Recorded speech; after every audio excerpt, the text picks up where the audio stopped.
Hello everyone, it's Monday, the start of the week, and you're watching Within the Frame. I'm Kim Young-jun. Sirens and alarms rang out last Wednesday morning after North Korea attempted to launch a military reconnaissance satellite mounted upon a new type of rocket. This came as a surprise to all, as it was right after a North Korean official said the launch would take place in June.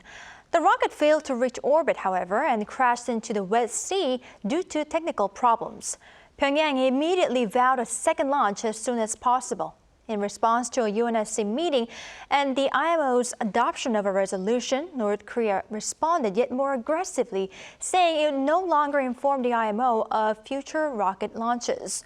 When could a second launch take place, and what countermeasures can Seoul, Washington, and Tokyo come up with? For an in-depth analysis, we have invited Professor Kim Young-jun from the Korean National Defense University. Professor Kim, welcome. Thank you for having me. And we also have Dr. Mark Berry, Associate Editor Emeritus of the International Journal on World Peace. Dr. Berry, good to see you. Yes, good evening. All right, Professor Kim, first question to you.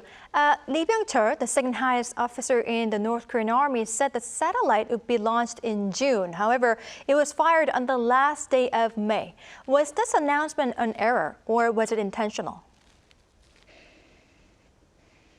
Yes, North Korea launched satellites in the earlier than our expectation. North Korea will launch satellite sometime soon. But it is not important an exact date of the launching rocket. When North Korea is ready, North Korea can do it anytime. We can see that North Korea launched rocket because of South Korea's success of a satellite launching recently. So this is not the first time of North Korea has already tried to get capability of military intelligence and missile capability by using launching satellite. Right, I see. Now, Professor Kim, one more question to you. Though we cannot be sure if they are currently functioning well or not, Pyongyang, as far as I know, previously was successful in launching other satellites such as Gwanmyeong 3-2 and Gwanmyeong 4. Could you tell us more about previous launches and how this most recent launch is different from those? Yes, this is not the first time. This is actually the seventh tried effort to launching satellite since 1998. Actually, 2020, 2012, and 2016, the fifth and sixth launching satellite was successful into an orbit. But this satellite was not working properly and treated as a fail. So North Korea need to have a military satellite successfully as the normal function. So South Korea successfully launching a satellite into orbit essentially, and then North Korea tried to get this one, and also they want to have the solid full missile capability by this one. Right. Now, Dr. Berry, so satellite was launched, but it eventually failed, right? Regarding the failure, some say it was due to a lack of experience and being rushed due to the demands of North Korean leader Kim Jongun. What's your view on this? Well, lack of experience is always the paramount factor. They're very new to this, even though the technologies involved go back to Sputnik and the many satellites that were launched in the 1960s.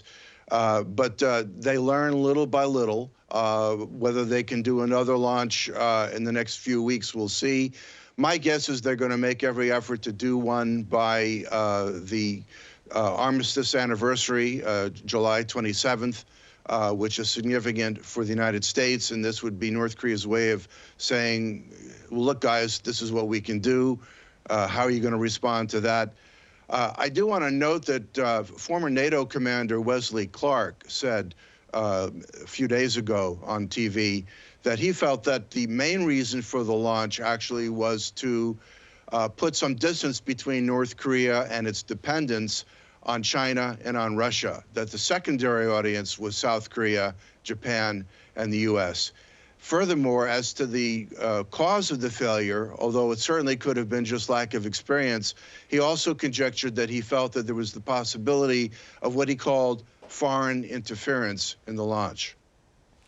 Right, I see. Interesting. Now, Professor Kim, Pyongyang said it will conduct a second launch as soon as possible. But do you believe this will be possible given that there are many steps to take for a launch?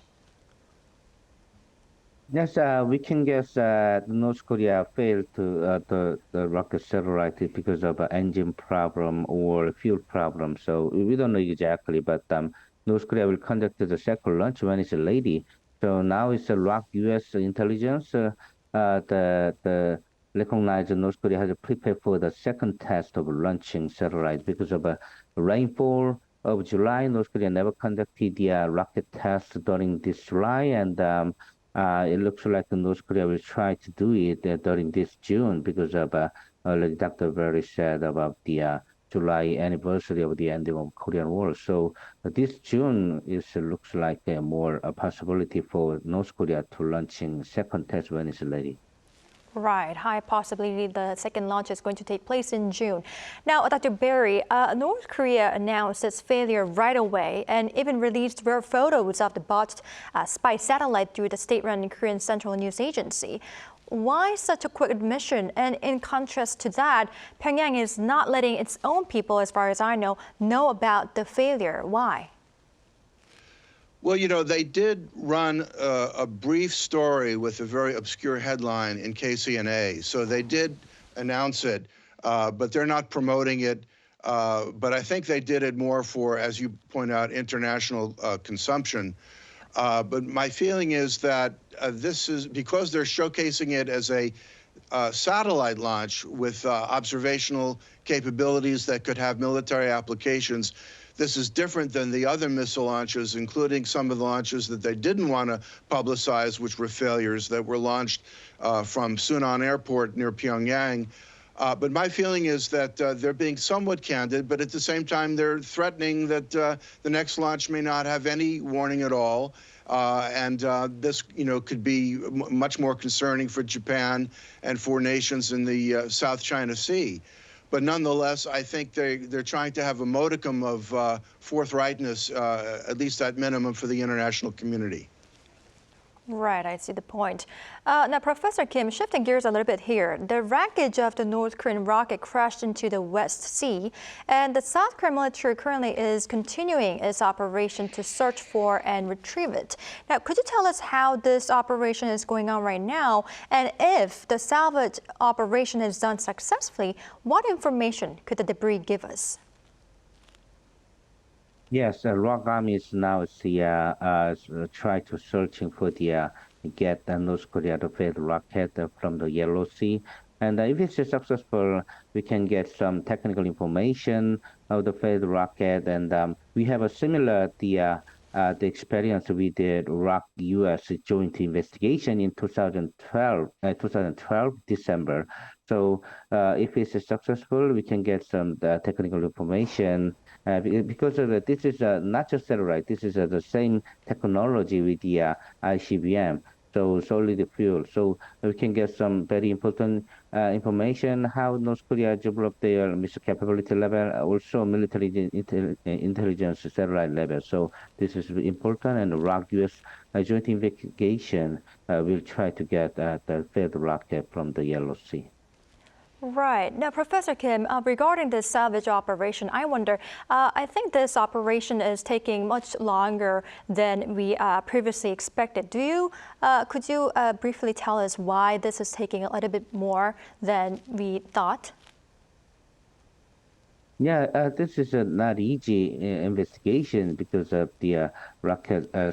Failed rocket is very small in the Yellow Sea, and then Rock Army has some restriction into the investigation of the failed rocket from the sea by only the technical problem or sometimes the very importance of the timing. So we try to get anyway failed rocket because we have successfully did it in the 2012 in December.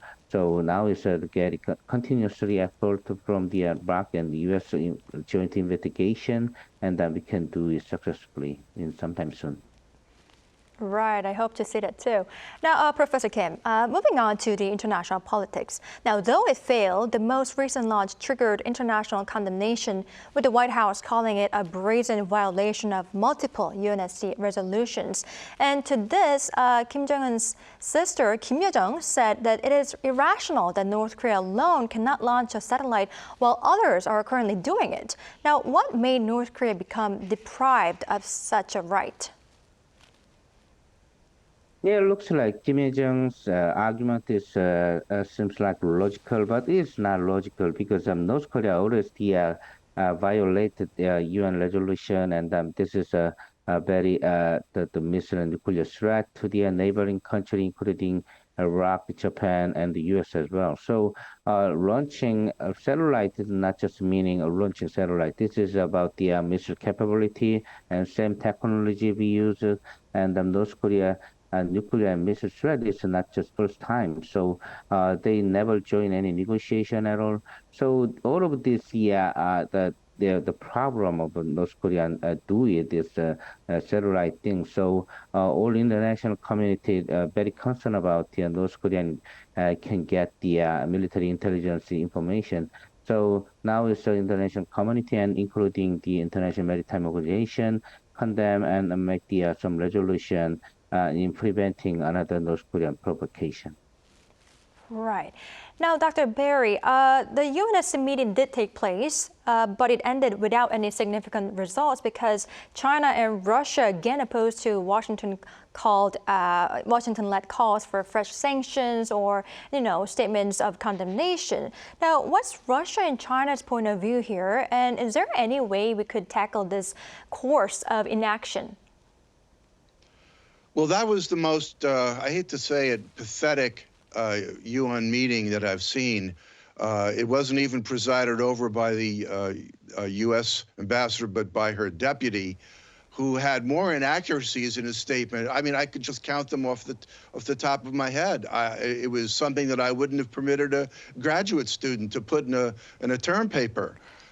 So the U.S. is sort of at its wit's end how to deal with all of this, and on top of it all, of course, we have the issue of cyber theft and stealing of cryptocurrency and all of that North Korea is engaged in. So, unfortunately, unlike in the time of 2017, the so-called days of fire and fury, we find that Russia and China are reluctant to condemn North Korea. Russia because of its own invasion of Ukraine, and China because of its overly assertive posture in the South China Sea and towards Taiwan. And so basically the UN has become utterly ineffectual. But frankly, UN Secretary General Guterres is saying that we need a new UN. We need a whole new restructuring of the UN. So the whole 1945, post-1945 scenario completely needs to be redone. We're in that age where we have to do that. And also, I should add that the larger picture is that, at least for the United States, and since the demise of the Soviet Union, has tended to rely less and less on diplomacy and more on coercion and the use of, or threat of use of military force. And this bodes very ill for the international system because the art of diplomacy, as evidenced in the age of the so-called wise men who served under Presidents Roosevelt, Presidents Truman, President Eisenhower, and so forth, these kinds of caliber of people have disappeared from the American scene, and it's reflective in a very technocratic and bureaucratic foreign policy. So there's much larger problems that we're dealing with, including the fact that we've never wanted to acknowledge North Korea's very identity as being just a member, however despised, of the international system.